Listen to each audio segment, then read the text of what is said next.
Hi everyone, welcome back to my channel. My name is Thokozani Mabena. Thank you so much for tuning in. So last week I asked my friends to compile questions for me about me, so you guys could get to know me a little bit more. But I thought this time I would do another Q&A, but it really isn't about me. I actually like the Q&A type of content. I think it makes it so much easier for me to have direction, and I really like it. Initially that was the plan for my channel, but I don't have a lot of people when I film. Like, I'm always alone, so I just make do with what I have, which is me, the camera, and my notepad. And now I've just thought I would just carry on in the direction that I wanted my channel to take, while I'm working on getting more people to come in and schedules and stuff. So I'll just answer questions from the notepad. Today I'm going to talk about my younger sister, per se. I'm not sure. I did a Q&A about life and generic or general questions that people would want to know about a life with someone disabled in your family. What is the child's classification? Okay, my baby sister has cerebral palsy and she's a quadriplegic, and it's a long list, but bottom line is just disabled, and she needs people to get by every single day. What is your relation to the child or the person? Like I said, she's my younger sister. She's after me. What does it feel like having a disabled person or a person with special needs in your life? It's a lot, you know. It's a lot. I think for me it was a bit easier to adjust to because it was something that I grew into. I was 6 years old when she was born, and when she got diagnosed, and you know, our lives changed. For me, I was still a kid, so it was something that I grew into, and I understand that it was very difficult for my parents and my older sister and, you know, our extended family. But it's the only life I know. It's a lot. It's a routine lifestyle, but no day is the same. Emotionally, physically, mentally, it's just a lot. But it's also very beautiful. Like, I think one day I will find words to describe it. It's like having a baby that doesn't grow. I think every single emotions that new moms feel is what we've felt our entire lives. Like, it's a lot. It requires a lot from you, but it's also very, very fulfilling. So yeah, it's that. Does your loved one have special dietary needs that must be taken into consideration? Of course. You know, there's certain foods that she cannot eat because it's difficult for her to have, and some foods are just not good for her system, like milk. She can't have a lot of milk. We do give her, you know, when I make custard, I use full cream and stuff like that, but she's not lactose, but her respiratory system cannot handle the fullness and the richness of full cream milk. So she has soy and almond and stuff like that, and she can't take hot stuff. Again, her chest, it burns up. It's a lot, but yeah, she does have, and we've worked very well as a family to incorporate her and what she needs, and we try to make sure that we do not deny her of all the everyday things and foods that we eat. So she eats the foods that we eat, but you know, there's an adjustment that we also have to make. How has her disability affected your everyday life? Jesus, I can't just wake up, bath, and leave the house on a Saturday. Typically, I think at my age, you know, you're not a very indoors person, or even if you are, anything happens, life goes, and you just have to adjust. With me, typically on a Saturday morning, I have to wake up, I bath her, and then I bath myself, and then I feed her. I can't just up and go. My friends can't call me at 5 o'clock in the afternoon or 5 o'clock in the morning. We're like, oh friend, let's hook up for 1, 2, 3. We always have to make plans as a family and, you know, find a schedule that works for all of us. So it's a lot of compromising.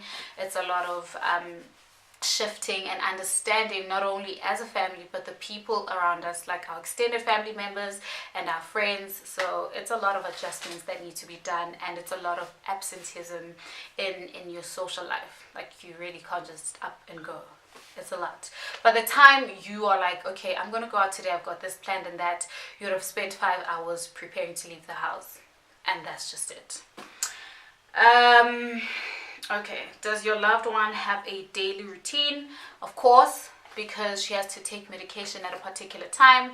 So typically I wake up, brush my teeth, brush her teeth, give her a bath, and then I bath, and then we eat breakfast. She gets her medication, she watches TV, I go on about the day if I'm cleaning or cooking or whatever, and then we usually make a time span. With breakfast she has cereal or yesterday's leftovers and tea, or coffee or Milo or hot chocolate or whatever she wants to have. She'll have that, and then about 3 to 4 hours, that's like the period between breakfast and lunch. If she hasn't communicated that she wants to eat, I'll make sure that I give her food again after 4 or 5 hours, and she'll again have a pill, because in the morning she had her medication. Again, she's gonna have one more pill, and then around 5 p.m. tea time, she takes another pill, and then in the evening it's supper, and then she takes her medication. So the routine is to make sure that she baths and she's fresh first thing, and then she'll eat, nap, watch TV. Sometimes she doesn't want to sleep, sometimes she sleeps, sometimes she's just a baby. But my baby sister's very, very independent. You will not struggle with her unless she's sick. Then she's like a baby. But yeah, that's that. How does your loved one get around at home? By these: my arms, my mom's arms, my dad's arms and hands, my sister's arms and hands. She can't do anything by herself, so she needs us, anyone at home, or umamkhulu lo salana, anyone. She needs people to help her get around and do everything. So yeah, that's that. Does she have favorite shows on TV? Of course. So listen, the standard channel at home is Disney Junior. She loves almost everything on Disney Junior. Sophia the First, Vampirina, Fancy Nancy's quite new, Doc McStuffins, PJ Masks, The Lion Guard. Oh my gosh, The Lion Guard, and the two dogs. I forgot it. Is it? I just know the dogs are Rolly and something. She loves that. And then she loves Says to the Dress on TLC. She loves Martin. She loves Fresh Prince of Bel-Air. She loves Blackish. I don't know. I think the one thing that we would all want to know here at home is how far her comprehension goes, because when she watches, she will literally laugh when a joke has been said, and it's like, girl, did you hear that? How do you know this? How do you know English? Because our home language is not English, but she knows that. And when people talk to her, when people ask her how are you, she knows. But yeah, that's that. Those are her favorite TV shows. I hope I didn't leave out anything, but yes, she loves comedy. She loves the Big Bang Theory. Oh my gosh, she loves The Real. She loves The Real. She's obsessed with Tamara and Adrian. She loves The Real. We watch it all the time. Yeah. Has the child been socially affected by the classification? Yes, she has. It's a lot. It takes a village. I can't just wake up in the morning and decide I'm gonna go out with her. I would usually need, now at the age she's at and how much she's grown, I would need help. But like I just like doing things. So I do go out with her with just alone, and we'd go see my grandma, but I couldn't go to the mall with just her and I think I want to do that this weekend, because we want to go watch a movie, and I promised her we're going to go watch, and I think everyone else is busy, so we're probably going to go together, just the two of us. I just need to figure out how it's going to work with a wheelchair when we're at the cinema. Yeah, but yes, she's affected socially by that, because it requires a village really to do everyday simple life things. Where does your loved one live? She lives with us at home now, and during the day she has someone taking care of her, but literally she's at home with her family. Are you able to do activities outdoor as you wish, or you're limited? We're definitely limited. Like I said, I can't just up and go and say I'm going to go to the park. We need to make sure that her wheelchair is always around, and sometimes she doesn't want to sit on it for long hours. So you always need to have at least 2 or 3 people that are going to help, you know, help each other with her. And I can't decide we're going to go to the beach. Like it's a lot. We can, but it's a bit impractical. And I think the thing with my family is that we don't want to do things and not involve her. So if I'm going to go to the beach, I want to carry her and at least put in her feet and stuff like that. And we just love involving her in everything that we do. So we're all limited, really. How has the disability affected you emotionally? I think for the longest time I was very like on guard. I didn't want to, not that I didn't want to address it. I don't like emotions. Like growing up, I didn't like emotion. I didn't like feeling sad. I didn't like feeling anything that would make me feel like, oh my gosh, I can't handle it. I think when I grew up, my one, you know, my go-to reaction would be anger, because I found it so much easier dealing with things when I was angry. It was very practical for me. If it made me sad, it would make me angry, and I know what to do to eliminate that. So emotionally, it's made me very guarded, very protective. I'm very, very, very, very protective. I am very territorial. I love hard. I care. Like, I care. And I literally do when I care. So yeah, but I think the biggest for me would be to love, and to love so hard and unconditionally. But yeah, emotionally it's a lot. And like I said, no day is the same. Some days it's so much easy, I don't even feel it. Some days I'm just like, I can't handle this, I'm dying. But I don't know how to answer this question, I'm sorry. Do you talk about it as a family? No, because it's something that we grew into. It's been 19 years now. We've been doing it for 19 years, and I feel like there's really nothing to talk about. We're all affected, we're all saddened, and we're all very happy. I think the one thing that we focus on is that she's alive and she's here and we love her, and that's all we want to acknowledge. Anything else, it's like, you'll deal with it on your own, girl. Have you always found it easy talking to people about her? Yes and no. No, because I am very protective of the people around me, so I don't just talk about people. And yes, because when you come into my life and I feel very comfortable with having a conversation with you, I will tell you about her. She's literally one of the first things that come out of my mouth. But when I was a kid, I didn't like talking a lot. I was just like shut down. Only my friends knew about it. But even with my friends, I think it took some time, because it was just like, I don't think you're going to get it the way I want you to get it, you know. And I think the one thing that a lot of people do not want is pity. And a lot of people feel like, okay, no, she doesn't want pity, we need to act a certain way. And it's like, because I wouldn't know how to handle your reaction. That would be the reason why I wouldn't talk about it at that age, because I didn't have the maturity to deal with your reaction. It's not about my reaction, it's my reality. But when I tell you about it, how am I going to handle your reaction? I think that's why. But it's a yes and a no for this answer. I did know, and it was easier, but it wasn't easy. It just depends on the person and the energy I get from you. Yeah. Do you talk to people about her? Yes, I did. I just answered that. How was growing up with her around? I was 6 years old when she was diagnosed, so it was life. It was a normal life for me. I think I didn't, like everyone else, your family life and the life behind the 4 walls at home is the normal life, you know, until you step out and you see a different life.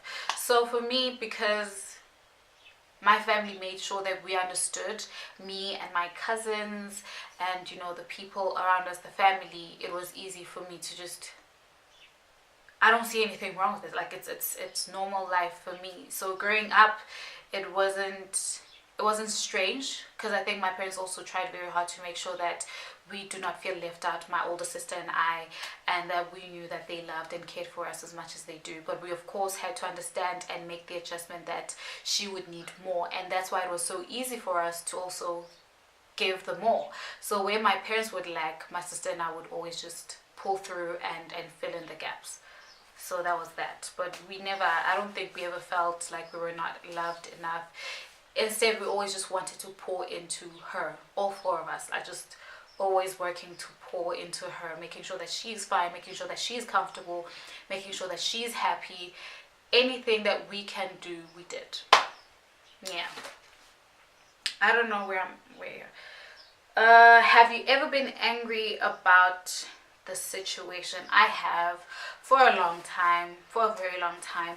Not at her, not at my parents, but I think generally just at life and the situation. Like, and the anger, I think the anger was just towards the limitation that comes with it. That's it.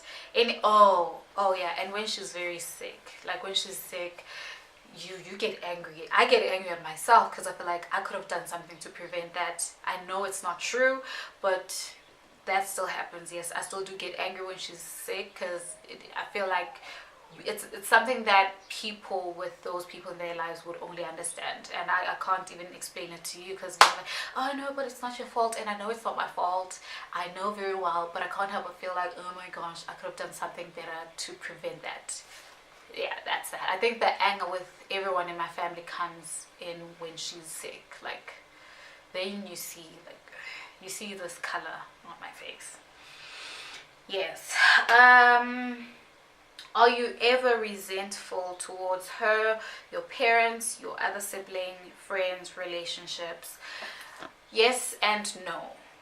No, because I think we all try our best to make sure that everyone in the family is okay and is comfortable and they are not too limited. And no, because sometimes I feel like I'm too limited. I can't act like a normal 25-year-old. I'm still 25. I can't act like a normal 25-year-old. I can't just up and go and not have to worry about her and how she feels. Like every single time, even from a very young age, if I was invited anywhere, wanted to do something, I would always think about how she would feel. And we grew so comfortable in that now that it's so difficult to move away from that, because not only am I her caretaker, not only am I her sister, but I'm also like her best friend. So it's very hard for me to go outside and to spend as much time with my friends, and then you go on social media, your friends had a great party, or they went to this and they did this, and you're like, well, I want to do that.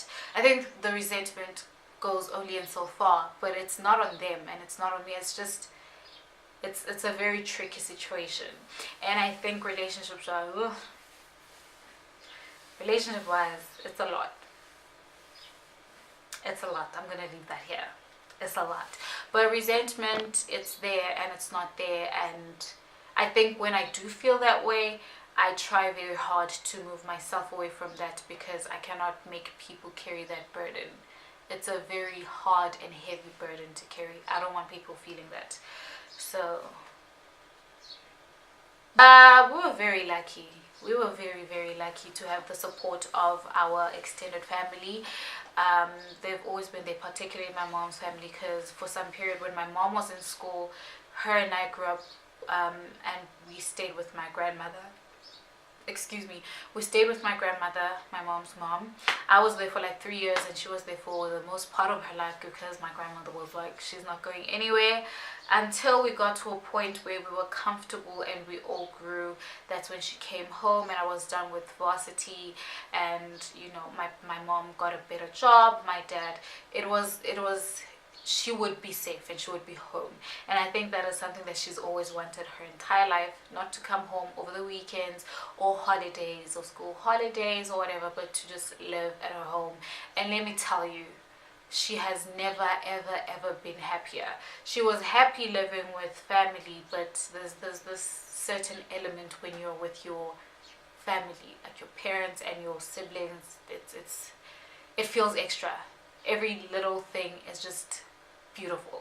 Yes, so we have a very supportive extended family, and they understand certain things that we can't do when there are, you know, ceremonies. We'd sometimes get there late. Well, her and I, really. My mom will probably sleep there, and then my sister would go in the morning, or she'd also sleep there, and then my dad would take us there, or I take us there. they've been very understanding and very supportive and very loving and very, yeah, we're a troop. Is that how we say it? Is that what we say? A troop. Basic group. We're a family. They're very supportive and I like that. How do you handle public stares? Funny story. When people look at my baby sister and they look at our family dynamic when we're out in the mall, at a restaurant or anything, it's never out of like hard curiosity, but more admiration than, oh, I wonder, oh, look at her, oh no, it's always just with so much love. And you can literally see in people's eyes when they're looking at you guys and they're just wondering, how do you do it? You look so happy, you guys look so happy, don't you get tired? Isn't this hard? It's hard. And I think when you know anything, even the smallest detail, and you've seen a family with a child with disability or anyone, an elder or an adult or whatever that is disabled, it is very hard to get around. It's very hard to do things. Emotionally it's hard. Some people can't handle it, but because I don't know, there's just something that came into my family, like some spirit, Holy Spirit came through, and it's never, I don't think we've ever felt embarrassed, or even when it is hard, it just looks easy. That's what people look into, and people give her money.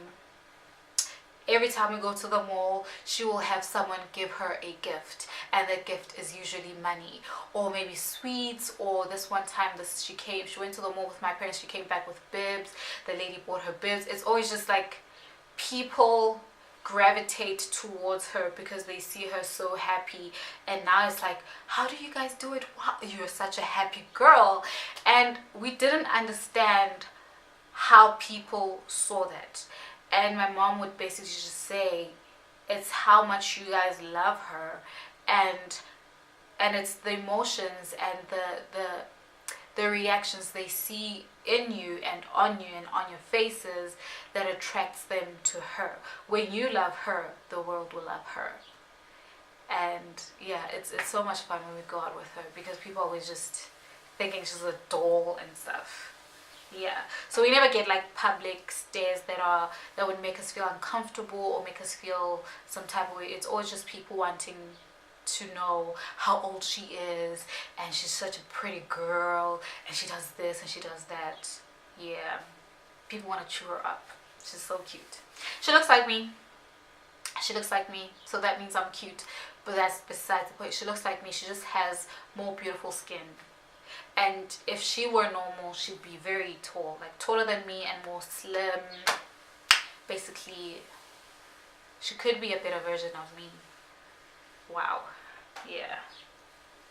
Yeah, she could be.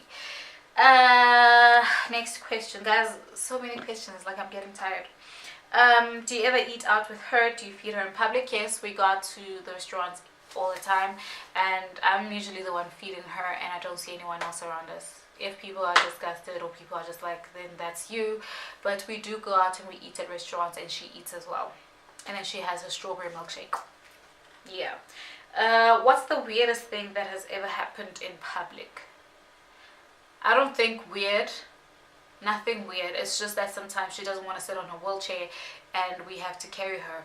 Oh, the weird part about that is that she's very tall. Like, I think we're the same height. So when I have her and she's on,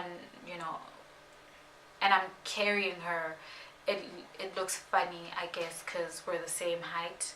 But yeah, nothing very weird. Or she gets sick in public. Yeah. How is her overall basic health? It's been a long road. It's been a very long road. It's been a very, very long road. And I think right now, at this point in time, she is her best version in her whole 19 years of living. The past 2 years, she's been her best. Before that, it's a lot, but she's as healthy as she could get ever in life, and we're very grateful for that. But let me tell you, people with disabilities have a lot that come with them, and it's a lot of complications. You work out something today, tomorrow you wake up, it's something else. It's a lot. It's a lot. it's a lot. But yeah, right now she's very healthy, she's very happy, she's living her best life. How has she affected relationships outside your family?